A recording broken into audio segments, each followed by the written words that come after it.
The Federal and Devaki Specialty Hospital jointly present the Madurai Marathon 2024 Run for Health on Sunday, October 20th, 2024. Entry is free for all. Hello viewers. Two different cases in two different states, one pertaining to Karnataka Chief Minister Siddaramaiah and the other pertaining to Tamil Nadu Minister Senthil Balaji. But one common point seems to be is that both of them have returned what was allegedly taken by them. For example, in the case related to Mr. Siddaramaiah, he was accused of irregularities in acquiring the land under the MUDA scheme. But his wife has now written a letter stating that she will return all the plots that was registered in her name. And with regards to the case with Mr. Senthil Balaji as well, he had claimed that the money allegedly taken as bribe by him to provide jobs was returned to those affected. But now the question I'm going to ask my colleague and senior journalist Puneet Nicolas Yadav is that, Puneet, can returning the money or property be atonement when you're accused of bribery or money laundering?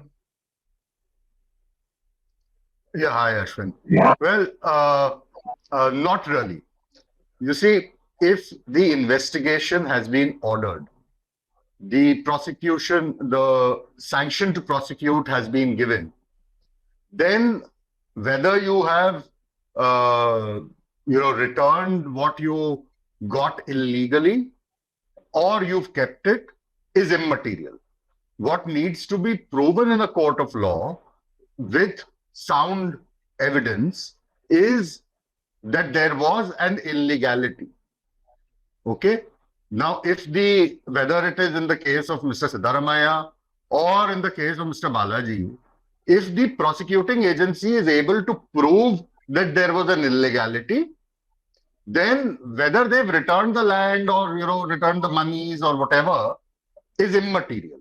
It makes no difference, because if that were to be the criteria of avoiding prosecution, anybody who's corrupt in the system, whether it's a minister or a bureaucrat or anyone else, would have adopted the same route. It is not something that has any bearing on the prosecution. The prosecution and the court will solely have to be driven by the evidence in the case. Right. So, which leads me on to the question. So, why do you think Mr. Siddaramaiah's wife has actually chosen to return the land under discussion? You think, could this be a move to just restore the image, or what could be the motive if it is not going to have any legal benefits for them? Well, I don't know what personal motivations they would have had to do this. It could be purely in terms of political posturing, taking the position that there is no illegality. And mind you, I'm using the word illegality, not irregularity. These are two completely different things in law. Something that may be irregular, so to speak, or may seem irregular, may not exactly be illegal. Unless and until, say in the case of, say a land allotment, if a chief minister or a minister, while in office, there is, some land allotted to a relative or a job given to a relative, while, this person was, was a minister or a chief minister or, even a bureaucrat for that matter. Unless and until the law expressly states that under so-and-so scheme, land cannot be allotted to a relative of a minister or a bureaucrat, etc., or, a job cannot be given to next of kin of somebody in government, unless that is a legal, requirement, it really makes no difference. It's not illegal for a minister. to say allot land to him, even to his own wife, his own children, while in power, unless there is a law that forbids it. What it is maybe irregular. It may be a question of impropriety. You know, so what needs to be proven in a court of law is not irregularity alone. It has to be illegality. In the case of Mr. Siddaramaiah or Mr. Balaji, that is what needs to be proven. They may score a political point by saying that, yes, we've returned the land. It may also, it's also a kind of double-edged sword, because it may also give the impression, or may allow the opposition or their rivals to say that, look, now they are trying to make amends because they've been caught out. And that is why they are returning the land or returning the monies.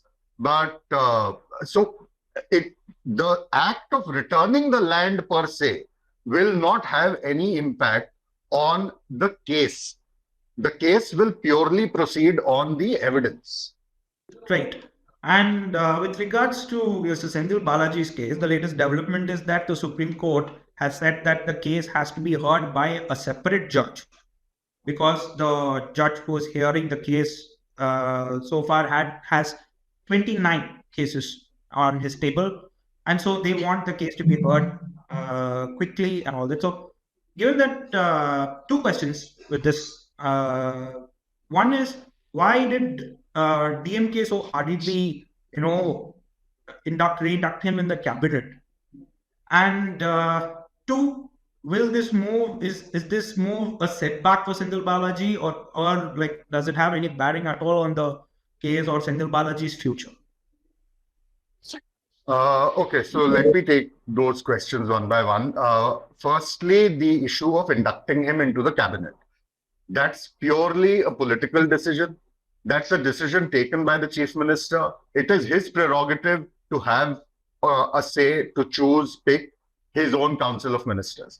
There may be a political message here where the chief minister is trying to basically show solidarity and say that he has full confidence in Mr. Balaji, and he knows that Mr. Balaji is innocent, and the cases that have been foisted against him are politically driven. That may be a point that the chief minister wants to make, and he's well within his prerogative to do so. The other aspect of your question on what is the impact of what the Supreme Court has directed. Now, see, it's all very well for the Supreme Court to say that the case needs to be fast-tracked, assign it to a judge who is not overburdened. I don't know what is the situation of pendency in terms of exact numbers in the judiciary in Tamil Nadu, but I would suspect that given the overall scenario of pendency in courts across the country, it would be difficult to find a judge at that level of the judiciary, a sessions judge, who will not be overburdened. Go to any sessions court anywhere in the country, every judge is dealing with multiple cases. It's not like there's some judge sitting in a corner who has no cases to hear, and there's only one judge that is hearing, all the cases that are coming to the court. So, I mean, I don't really know the facts and figures in terms of the pendency for Tamil Nadu, but I would assume that it's not like sessions judges in Tamil Nadu are not overburdened. So finding a judge who is not overburdened in itself, to me, is a bit puzzling. But the other aspect there also is that, fine, the Supreme Court may have said that give it to a judge who is not overburdened. There again, you'll need to see the competence of the judge, whether the case per se is a case or is a matter related to a law, that a judge has the competence to hear. A judge in a family court may not be as overburdened as the current judge in the case. But you can't just pick him out and assign him a case of PMLA or Prevention of Corruption Act and all of that. Well, that's not his core competence as a judge. So that's one point. Finding a judge who's not overburdened, finding a judge who's not overburdened and also competent to hear the case. Now, the second aspect of it, suppose a judge of that nature, who fits the bill is found. What is the guarantee he will hear the case? I know of multiple cases involving politicians and bureaucrats where a case has been assigned to a judge and the judge has recused himself on one ground or the other. I know of a case of a politician in Uttar Pradesh who was also a strong man, whose case went to a court, and I'm not even talking about trial court, to a high court. And 11 judges, one after the other, recused themselves from hearing that case. 11 judges, not one. So in this case, again, fine. As I said, you found a judge who's not overburdened. You found a judge who's competent. Will he also hear the case? That also comes into the picture. Finally, once the case proceeds, the judge has been found, the proceedings have begun, it's been fast-tracked, all right. It all again boils down to the case that the prosecuting agency has built and the soundness of the evidence that they have gathered and contrasted with the defense that Mr. Balaji's team would have prepared. So yes, I mean, in a sense, it may seem like a setback, but I don't know how it will pan out in the court. See, there's one way of looking at it as a setback, that yes, the case is being fast-tracked. That per se seems like a setback. The second may be more of an anticipation. It's more of kite flying on whether will he be imprisoned again? If he is imprisoned again, will he resign from the cabinet? Or will he be made a minister without portfolio like he was in the early days of his incarceration?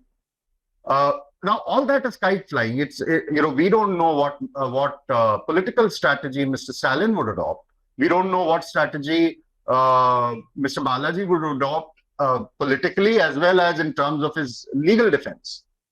So, we would just be sitting and second guessing what they are likely to do in the matter. But as I said, ultimately, it will all boil down to the evidence. And as far as the fast-tracking of the case is concerned, we also need to see what kind of fast-tracking it is. I know of matters which are assigned to fast-track courts, not regular courts, but fast-track courts, which drag on in cases where there are politicians involved or powerful people involved. And there are multiple reasons for those cases dragging on. Now, whether the bail for Mr. Balaji will be cancelled, whether he'll go back to prison or not, again, is very subjective. It depends on what the judge decides. He may say that, look, he's already spent a very long period in jail. There is no new evidence on record that the prosecuting agency has brought. So there is no reason for us to send him in jail pending trial. There are n number of imponderables here, so I think we would be jumping the gun in saying what exactly or how exactly this is going to pan out. Right. Very interesting. Two different cases. So let's see how things pan out for both Mr. Siddaramaiah and Mr. Senthil Balaji. Thank you so much for your time, Puneet. And viewers, let us know in the comments section what you think of the move by Mr. Siddaramaiah's wife to return the land that was registered at her name. Thank you so much for watching.